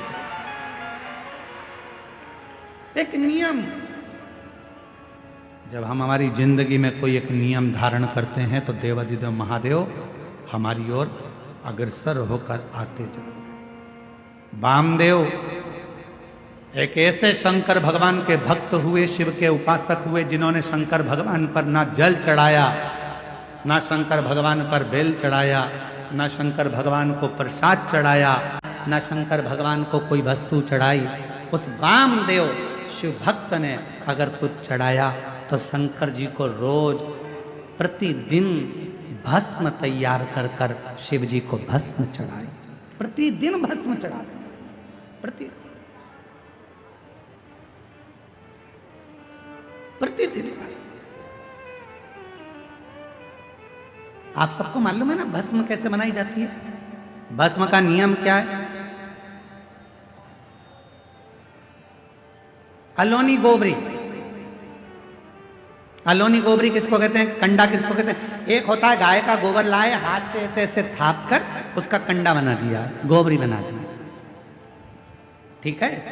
वो नहीं, गाय ने, देसी जो हमारी वेद लक्षणा गाय होती है, देसी गाय होती है, उसका जो गोबर गिरता है वो गोबर अपने आप सूख जाए, वैसा कि वैसा ही, उसको हाथ लगाकर थापा ना जाए, सूख जाए। ऐसे ऐसे गोबर जंगल में बहुत मिल जाए। उसको जलाकर अच्छा मुहूर्त देखकर फिर उसको गंगा जल छींटकर उसको जलाकर उसकी जो भस्म तैयार होती है उसको कपड़े से छान कर शिव नाम लेते हुए, शंकर का स्मरण करते हुए, जैसा जैसा शिव महापुराण में वर्णन है भस्म बनाने का, उसका स्मरण करते करते, शिव नाम लेते लेते उसको तैयार करा। फिर उस भस्म को आप शिव जी को समर्पित कर सकते हैं। उस भस्म को वापस लेकर आकर उस भस्म को अपने तन पर धारण कर सकते, त्रिपुंड लगा सकते। वामदेव एक ऐसे शिव भक्त हुए जिन्होंने शंकर भगवान को कुछ नहीं चढ़ाया, केवल शंकर भगवान को भस्म चढ़ाया। केवल बस, और बस में किसी बात पूछे, केवल बस।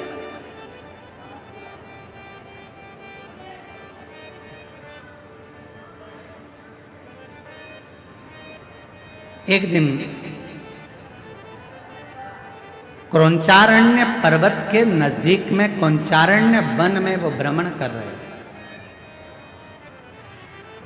और वामदेव शिव भक्त जब क्रौंचारण्य वन प्रदेश में भ्रमण कर रहे थे, भ्रमण करते करते उन्होंने देखा कि शिवलिंग है सामने, भस्म तैयार करी।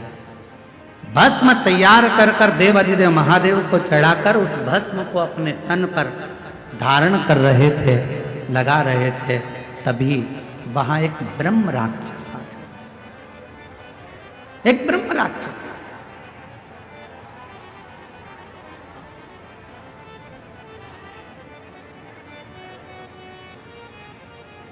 और एक ब्रह्म राक्षस उसी समय पर आया, और जैसे ही ब्रह्म राक्षस आया, उस राक्षस बहुत दिन का भूखा था, उसको कोई भोजन नहीं मिला था। वामदेव को देखा तो बड़ा प्रसन्न हुआ कि आज बहुत दिन के बाद मुझे भोजन प्राप्त हुआ, आज बहुत दिनों के बाद मुझे भोजन मिला है, आज मैं इस भोजन को ग्रहण करूंगा, आज बहुत दिनों के बाद मुझे प्राप्त हुआ। और ब्रह्म राक्षस थोड़ी देर तक तो देखा, और देखने के बाद ब्रह्म राक्षस ने वामदेव को खाने के लिए उनके हाथ का स्पर्श कर लिया। स्पर्श करते से ही जो तन पर भस्म लगी थी, वो भस्म वामदेव शिव मुनि के शरीर की वो भस्म ब्रह्म राक्षस के हाथ का स्पर्श कर, हाथ का स्पर्श। हमको कभी कभी लगता है कि क्यों इतना किसी पुराण के कथा के पंडाल की मिट्टी को लोग लेकर नहीं जाते, पर शिव महापुराण के कथा के पंडाल की मिट्टी को भी लोग अपने शरीर पर धारण करते हैं।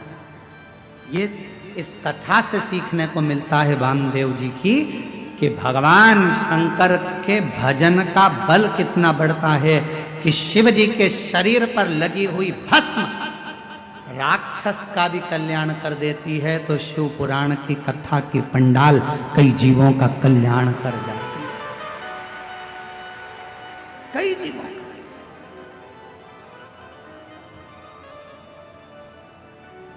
कई जीवों का उद्धार कर। और जो जैसी भावना लाया, वो वैसा ही फल पाया, नहीं खाली उसे लौटाया, वो मन ही मन हर्षाया, और कर दिया माला माल काशी वाले ने लुटा दिया भंडार, काशी वाले ने लुटा दिया भंडार, काशी वाले ने कर दिया माला। माल, काशी वाले ने।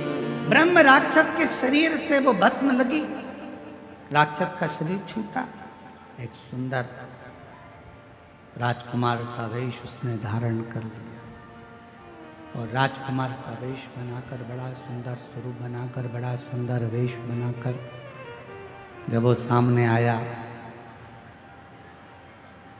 वामदेव शिव मुनि ने पूछा, तुम कौन हो, कहाँ से आए हो, क्या तुम्हारा नाम है? अभी तो तुम मुझे खाने वाले थे, तुम तो राक्षस हो, और अब तुमने इतना सुंदर रूप रख लिया, कौन हो तुम? कहा, गुरुदेव, पूर्व समय में मैं पवन राष्ट्र रक्षक था, मेरा नाम दुर्जय था।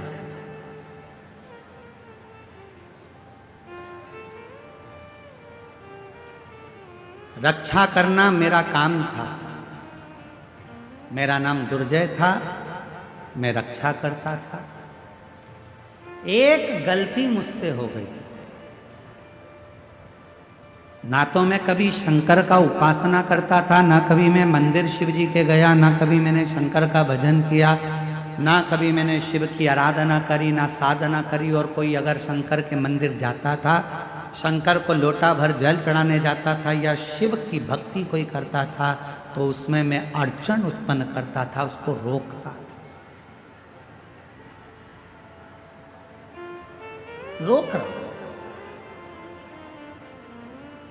मेरी जीजियों, मेरे जीजाओं, मेरी बेटियों, मेरे बेटाओं, मेरी माताओं, मेरे बुजुर्ग माता पिता, स्मरण करिएगा, तुम्हारे मोहल्ले में, तुम्हारे परिवार में अगर कोई शंकर जी को एक लोटा जल चढ़ा रहा है तो चढ़ाने दो।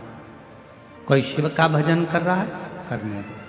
कोई शंकर की कथा में जा रहा है, जाने दो। उस पर टांट नहीं मारना, उसको ताना नहीं कसना, उसको ताने नहीं देना।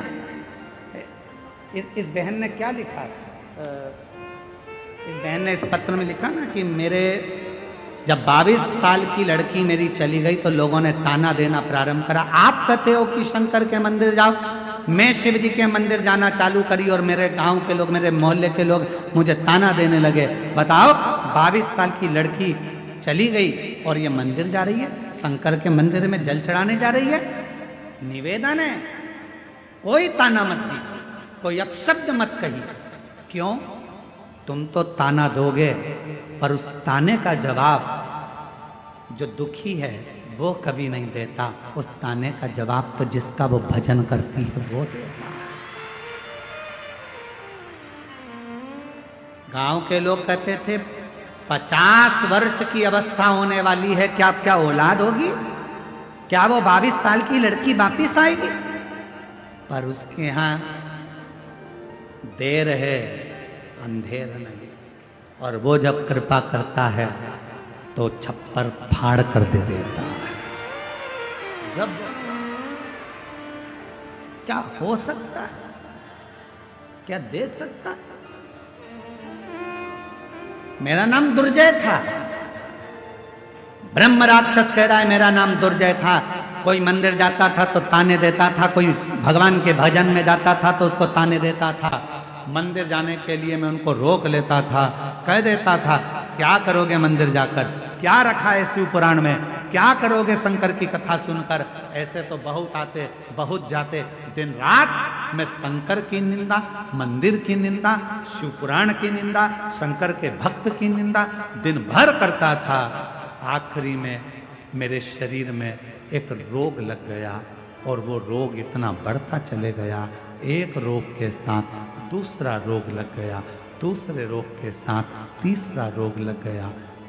जो शिव की निंदा करता है, भगवान शंकर या भगवान शंकर के भक्त की अगर कोई निंदा करता है, शिव महापुराण की कोई निंदा करता है, आखिरी का उसका शरीर बहुत बेकार हो जाता है।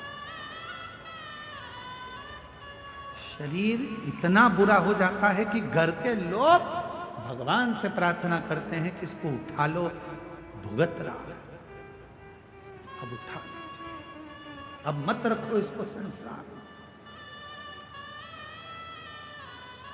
शिव निंदा, देव ऋषि नारद ने शंकर भगवान की निंदा करी, बंदर का मुख लगा। भगवान विष्णु ने शंकर जी की निंदा श्रवण करी, घोड़े का मुंह लगा, हयग्रीव अवतार हुआ। शिव की निंदा जो करता है आखिरी में उसको भोगना पड़ता ही है, भोगना ही पड़ता है। आप कथा में नहीं जा सकते, मत जाओ, पर किसी को ये मत कहो कि शिव पुराण सुनकर क्या करोगे, क्यों इनके चक्कर में पड़े हो, क्यों क्या करना, शंकर जी की कथा से क्या मतलब है, काय को जा रहे हो, क्या मतलब है, क्या रखा है शिव पुराण में, क्यों शंकर जी के मंदिर में एक लोटा जल चढ़ाना। शिव की निंदा करने वाले की गति आखिरी में ऐसी हो जाती है, ये हम नहीं कह रहे, ये दुर्जय की कथा, वामदेव मुनि की कथा कह रही है। दुर्जय कह रहा है कि मैंने केवल एक काम करा, जो शिवालय जाता था उसको ताने देता था, जो कथा सुनता था उसको अपशब्द कहता था, लोगों को मंदिर देवालय शिवालय से दूर करता था, लोगों के हृदय में भगवान के प्रति बैर उत्पन्न करता था। मेरे शरीर में एक रोग हो गया, वो रोग ने मुझे घेर लिया, आखिरी में वो रोग बढ़ता चले गया और मेरे प्राण छूट गए, मर गए। सारे भोग भोगे मैंने, जितने नरक के सब भोगे मैंने, आखिरी में भी नरक कम पड़ गए मेरे भोग भुगताने में, तो मुझे राक्षस बनाकर जन्म दे दिया और राक्षस बनकर मैं फिरता रहा। जब मैं राक्षस बनकर नीचे आ रहा था उसी समय पर मुझे शंकर का गण नंदी मिला और नंदी से मैंने पूछा कि मुझसे बहुत बड़ी गलती हो गई, मेरा प्रायश्चित क्या होगा, मेरा शरीर कैसे छूटेगा, मैं इस राक्षस की योनि से कैसे छूटूंगा। तो नंदी ने कहा था, यदि कोई शंकर का भक्त तन पर भस्म धारण कर कर जा रहा होगा, उसकी भस्म तेरे शरीर से लगेगी और उसी पल तुम मुक्त हो जाएगा, उसी पल मुक्त। हमसे लोग कहते हैं गुरुजी शिव महापुराण की कथा के पंडाल में जो लोग आते हैं वहाँ की मिट्टी को सिर से लगाते हैं, किसी को बीमारी होती है तो वहाँ लगा लेते हैं, आखिर इस मिट्टी में ऐसा है क्या? हम निवेदन करते हैं इस मिट्टी में कुछ नहीं है, पर इस मिट्टी में इतना जरूर है। इतने शिव भक्त एक साथ बैठकर जब अखंड जाप श्री शिवाय नमस्तुभ्यम बोलते हैं और भगवान की कथा का रसतत्व ग्रहण करते हैं तो वो मिट्टी भी चंदन बन जाती है, भस्म बन जाती है, तो जीव का कल्याण कर जाती है। उस मिट्टी में इतना बल हो जाता है, उस मिट्टी में।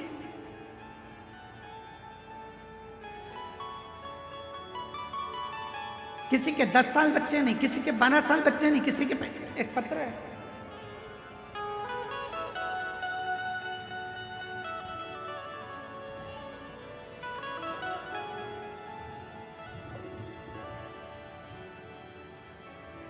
पाकुड़ झारखंड से निशा देवी, मेरा मोबाइल नंबर ये है, कहीं बैठी हो तो हाथ हिला सकती हैं। निशा देवी पाकुड़ झारखंड से 14 फरवरी 2025 को मेरे पति को अचानक शाम में चक्कर आया, वह गिर गए, उनको हम हॉस्पिटल लेकर गए तो वहाँ डॉक्टर ने हमको धुलिया के रेफर कर दिया, आईसीयू में हम लोग उनको रखे। डॉक्टर ने पूरा शरीर पैरालिसिस मार गया, पूरे शरीर में लकवा था, बोल नहीं सकते, ब्रेन के अंदर ब्लड के थप्पे जम चुके थे, ना वो हिलते थे, ना डोलते थे, ना बोलते थे, पड़े रहते। तब डॉक्टर ने कहा कोई गारंटी नहीं, पता नहीं ये कब उठे, शरीर तो पूरा बेकार हो चुका है। तब कैसे हो सकता? शिव जी के मंदिर भगवान शंकर को एक लोटा जल चढ़ाकर उसका जल लगाना प्रारंभ करा, बेलपत्र देना प्रारंभ करा, समझ नहीं आया कि करें तो करें क्या। तब मेरी माँ ने कहा कि हमारे नज़दीक में एक माता जी रहती हैं, वो एक शिव पुराण की कथा में गई थी, उसकी मिट्टी लेकर आई, उसकी मिट्टी लेकर आई हैं। मैं दामाद के लिए वो मिट्टी लेकर आ रही हूँ। मेरी माँ दामाद के लिए मिट्टी लेकर आई, शरीर पर हमने उसी मिट्टी को ले जाकर लगाना चाहा पर डॉक्टरों ने मना कर दिया।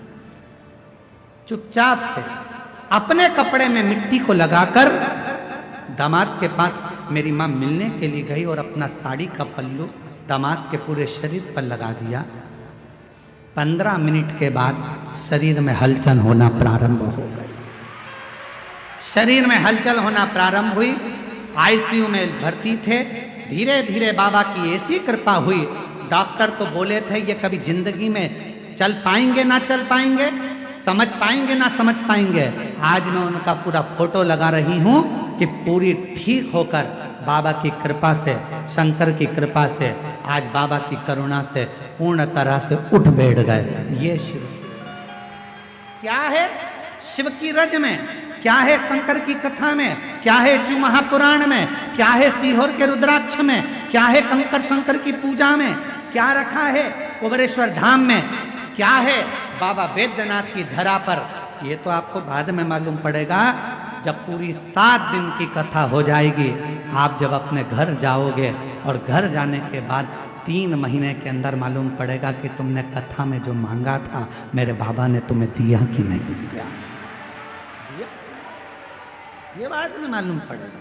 और फिर निवेदन करूं, जब तुम्हारे नजदीक में कथा हो तो पत्र लिखकर भेजने की तैयारी रखना कि मेरे बाबा ने मुझे जो मांगा था, मैंने वैद्यनाथ जी की धरा पर, मेरे बाबा ने मुझे छप्पर फाड़ कर दे दिया, मेरे बाबा ने करुणा की। यहाँ शिव महापुराण की कथा में बैठने के लिए विवाद मत करो, आगे बैठने के चक्कर में झगड़ा मत करो, समय मत निकालो, जहाँ जगह मिल जाए।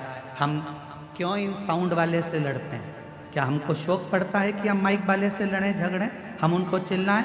उसका केवल एक कारण होता है, हमको दिक्कत एक ही चीज़ की होती है कि आप इतनी दूर दूर से 500 600 किलोमीटर दूर से आते हो, धक्के खाकर आते हो, बड़ी मुश्किल से जगह मिलती है और आपको अगर सुनने को भी नहीं मिले तो हमारा भी दिल दुखता है, इसलिए हम इनको चिल्ला देते हैं। हमें शौक नहीं चढ़ रहा कि हम इनको डांटें चिल्लाएं, इनका भी फर्ज बनता है कि ये लाखों की भीड़ केवल सुनने के लिए आती है, महाराज तो दिखता ही नहीं है, नजर ही नहीं आता सीहोर वाला महाराज है कहाँ। केवल एक आस लेकर, विश्वास लेकर लोग यहां पहुंचते हैं और विश्वास के साथ हम भी कहते हैं कि मेरा कुबेरेश्वर बाबा इस वैद्यनाथ बाबा के दरवाजे से तुमको खाली नहीं भेजेगा, झोली भर कर जरूर भेजेगा।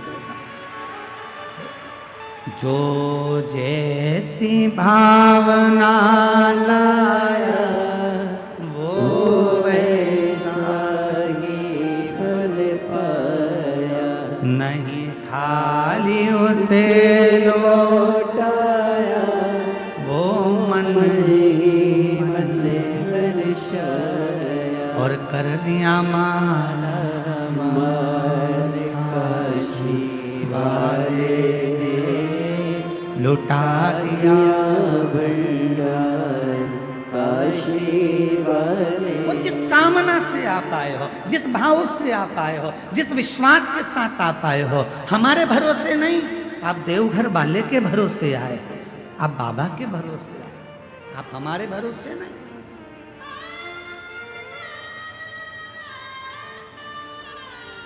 हमारी सामर्थ्यता नहीं कि हम आपको कुछ दे सके, कुछ प्रदान कर सके। यहाँ कथा में उत्तर प्रदेश के कानपुर से लालू सोनी जी आए, ये बैठे हैं।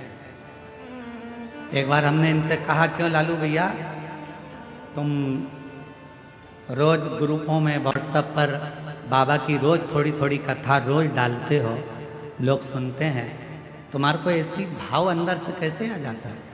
तो ये कानपुर वाले लालू सोनी जी कहते हैं, गुरुदेव हमको रात में शिव जी खुद ऐसी प्रेरणा दे देते हैं कि सवेरे बाबा की ये कथा डालना है और लोग सुनेंगे, जीवन में उतारेंगे और अपने आप उसका फल प्राप्त होगा।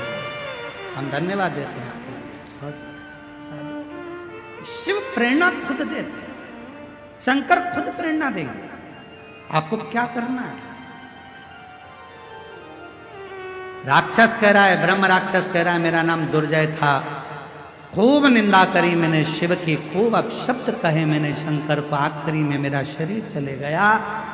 जितने नरक होते हैं सारे नरक मैंने भोगे, उसके बाद भी मेरी मुक्ति नहीं हुई।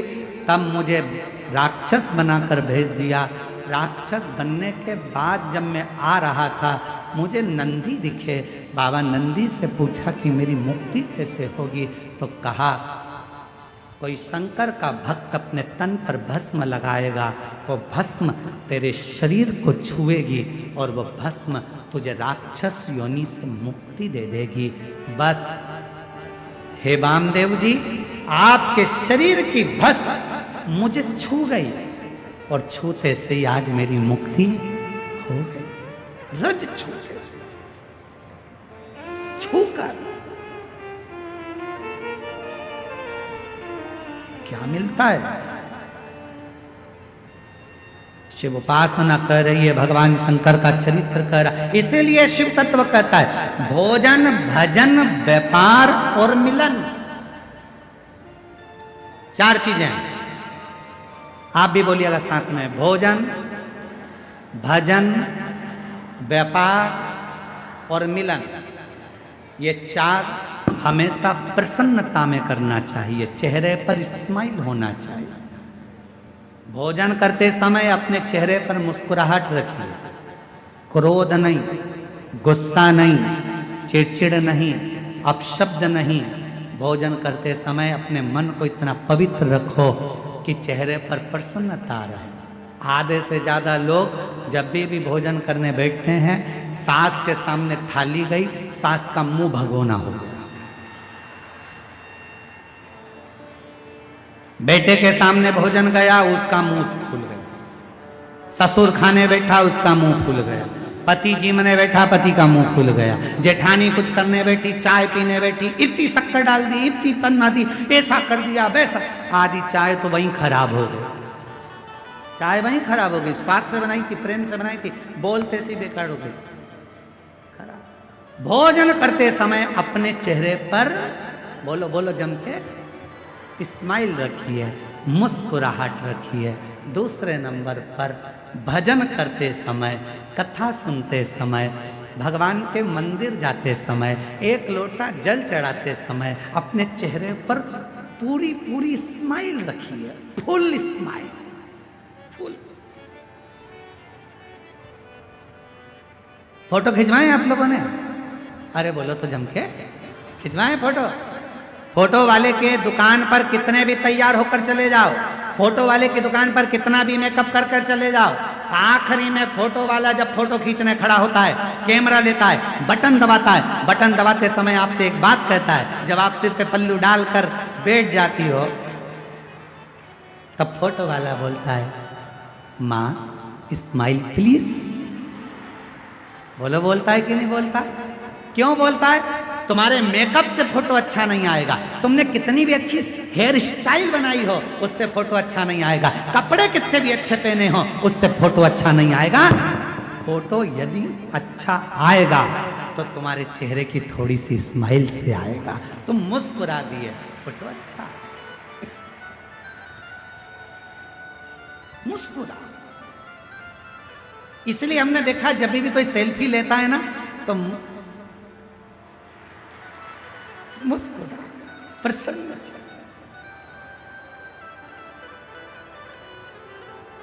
एक बार कानपुर में कथा करने गए थे तो वहाँ एक बूढ़ी माता जी डंडा टेक कर, उनका फोटो वीडियो भी बहुत चला है, और अगर नहीं भी चला होगा तो हम आपको कभी भेज देंगे वो बूढ़ी माता जी का। वो बहुत बूढ़ी सी, सफ़ेद बाल, हाथ में डंडा और कांपता हुआ शरीर, और वो हमारा हाथ पकड़कर बोली, एक सेल्फी लेना है वो वीडियो तुम्हारे पास में, आज ग्रुप में डाल दीजिए सबके। एक बूढ़ी माँ, वो डंडा हाथ में और हमारा हाथ पकड़ एक सेल्फी लेना। अब मुंह में दांत नहीं, शरीर में आंत नहीं,